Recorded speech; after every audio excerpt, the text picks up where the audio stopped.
Bismillahirrahmanirrahim. Assalamualaikum warahmatullahi wabarakatuh. Alhamdulillahirabbil alamin wassalatu wassalamu ala asyrafil anbiya'i wal mursalin sayyidina Muhammadin wa ala alihi wa sahbihi ajma'in. Rabbi shrah li sadri wa yassir li amri wahlul 'uqdatam min lisani yafqahu qawli. Alhamdulillah, bersama lagi dengan Muhammad Hamdan Al-Ghazali dalam Tauhid Metafisik. Pada kesempatan yang berbahagia ini kita akan membahas tentang video matinya rasa, hawa nafsu sirna, tersisa ruh saja hingga menyatu bersamanya.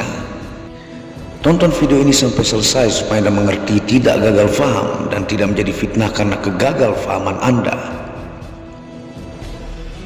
Syekh Abdul Qadir Al-Jailani dalam kitabnya Futuh Al-Ghaib memaparkan sebuah misal atau contoh tentang kekayaan, kelimpahan atau kebahagiaan yang sejati.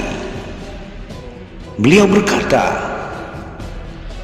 "Tidakkah kau lihat seorang raja yang menjadikan seseorang yang biasa diangkat menjadi seorang gubernur kota tertentu, memberinya busana kehormatan, bendera, panji-panji dan tentara, sehingga ia merasa aman dan mulai yakin bahwa hal itu akan kekal, bangga dengannya dan lupa akan keadaan sebelumnya. Ia terseret oleh kebanggaan, kesombongan dan kesia-siaan, melakukan hal yang dilarang, menyengsarakan rakyat, korupsi dan semena-mena. Maka setelah masanya tiba, datanglah perintah pemecatan dari raja, dan sang raja meminta penjelasan atas kejahatan-kejahatan yang telah dilakukannya dan pelanggarannya atas perintah dan larangannya. Lalu sang raja memenjarakannya di dalam sebuah penjara yang sempit dan gelap, serta memperlama waktu pemenjaraannya, dan orang itu terus menderita, terhinakan dan sengsara. Akibat ketakaburan dan kesia-siaannya, dirinya hancur, api kehendaknya padam, dan semua ini terjadi di depan mata sang raja, dan semua masyarakat memperhatikannya. Rasa malu dan terhinakan dialaminya. Setelah habis masa hukumannya yang penuh keterpurukan, lalu raja menjadi kasihan terhadap orang itu, memberikan kesempatan dan memerintahkan agar ia dibebaskan dari penjara, disertai kelembutan raja terhadapnya. Dianugerahkan kembali busana kehormatan dan dijadikannya kembali ia sebagai gubernur. Raja menganugerahkan semua ini kepada orang itu sebagai karunia cuma-cuma. Kemudian setelah melalui pengalaman akan hukuman yang menyengsarakan, ia menjadi teguh, bersih, adil, jujur, disayangi semua rakyat, berkecukupan dan terahmati. Kisah di atas adalah contoh perumpamaan dan proses keadaan seorang beriman yang ditekadkan dan dipilih oleh Tuhannya, diuji dan ditempa keras sebelum menjadi hamba yang spesial. Awalnya ia dibukakan di hadapan mata hatinya pintu-pintu kasih sayang, kemurahan dan pahala. Maka ia melihat dengan hatinya yang semua mata tak pernah melihat, yang telinga tak pernah mendengar, yang hati manusia tak tahu akan hal-hal gaib dari kerajaan langit dan bumi, karena kedekatan dengannya. Akan kata manis, janji menyenangkan, limpahan kasih sayang, akan diterima doa dan kebajikan, dan akan dipenuhinya janji serta kata-kata bijak bagi hatinya. yang menyatakan sendiri melalui lidahnya. Dan dengan semua ini, ia sempurnakan bagi orang ini karunia-karunia-Nya pada tubuhnya yang berupa makanan, minuman, busana, istri yang halal, hal-hal lain yang halal, dan menjadi orang yang taat, pemerhati terhadap hukum dan tindak pengabdian.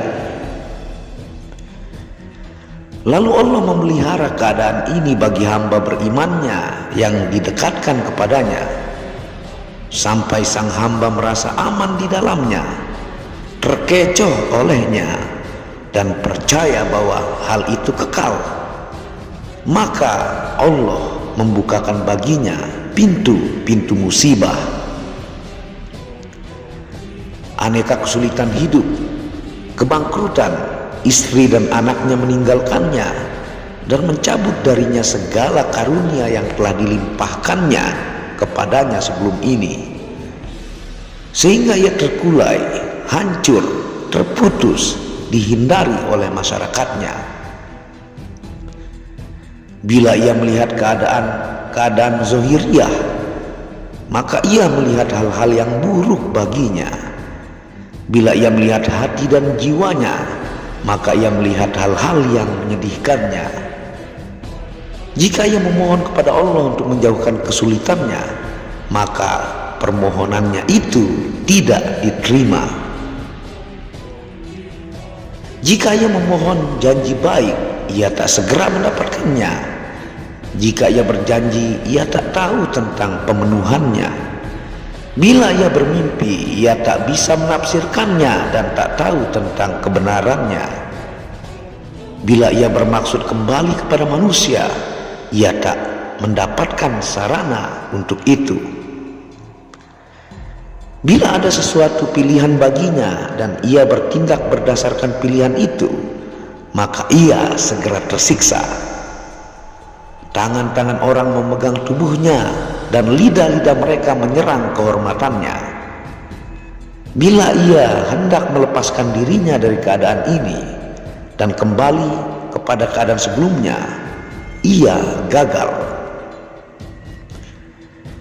Bila ia memohon kepada Tuhan agar dikaruniai pengabdian, ketercerahan, dan kebahagiaan di tengah-tengah musibah yang dialaminya, permohonannya itu pun tidak diterima. Maka dirinya mulai meleleh, hawa nafsunya mulai sirna, maksud-maksud serta kerinduan-kerinduannya mulai pupus, dan kemaujudan segala sesuatu menjadi tiada. Keadaannya ini diperpanjang dan kian hebat, hingga sang hamba berlalu dari sifat-sifat manusia. Tinggallah ia sebagai ruh. Ia mendengar panggilan jiwa kepadanya, sebagaimana Allah Subhanahu wa Ta'ala berfirman yang artinya, hantamkanlah kakimu, inilah air yang sejuk untuk mandi dan minum. Sebagaimana panggilan kepada Nabi Ayub alaihi salam, lalu Allah mengalirkan samudra kasih sayang dan kelembutannya ke dalam hatinya, menggelorakannya dengan kebahagiaan, aroma harum pengetahuan tentang hakikat dan ketinggian pengetahuannya,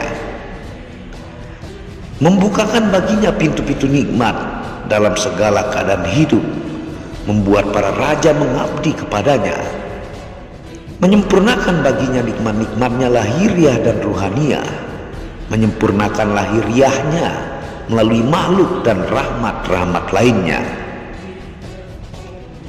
menyempurnakan ruhaninya dengan kelembutan dan karunia-Nya, dan membuat keadaan ini berkesinambungan baginya hingga ia menghadapnya. Kemudian ia memasukkannya ke dalam mata yang tak pernah melihat, yang telinga tak pernah mendengar, dan yang tak pernah tersirat dalam hati manusia. Sebagaimana Allah Subhanahu wa Ta'ala berfirman dalam Al-Quran, tiada jiwa yang tahu yang disembunyikan bagi mereka, yang akan mengenakkan mata mereka balasan bagi yang telah mereka perbuat. Itulah proses hamba spesial yang dipilih oleh Tuhannya. Tidak mudah menjadi yang dicintai olehnya. Sengaja diberi kemuliaan, kekayaan, kekuasaan, keberlimpahan yang kadang hamba tersebut lupa diri dan merasa terhebat, terbaik, sombong, dan merasa hal itu kekal. Lalu dengan tiba-tiba diuji, ditempa dengan kehebatan siksa menakjubkan di dunia, dibakar, didinginkan perasaannya terbolak-balik dalam waktu yang begitu lama, hingga hawa nafsunya lebur, rasa akan dunia hilang sirna, sampai tak melihat mana hidup yang dijalaninya. Lalu berbisiklah ruh dalam dirinya yang diperintahkan oleh Tuhan untuk membisikinya akan kebenaran sebenar-benarnya kebahagiaan, hingga melihat yang disembunyikan di rata-rata mata manusia, hingga kenallah dia dirinya, Tuhannya, dan bersanding bersama, abadi bersama Sang Pencipta. Wallahu a'lamu bishawab. Itulah pengibaratan hamba yang dipilih oleh Tuhannya menjadi kekasih spesial, dan proses yang dialami oleh hambanya yang dijelaskan oleh Syekh Abdul Qadir Jailani dalam kitab Futuh Al-Ghaib. Terima kasih sudah menonton video ini. Bagi yang kurang paham, konsultasikan kepada guru atau kiai Anda. Apabila ada salah kata, itu murni dari kebodohan saya sendiri. Apabila ada benarnya, itu datangnya dari Allah. Wabillahi taufiq wal hidayah. Assalamualaikum warahmatullahi wabarakatuh.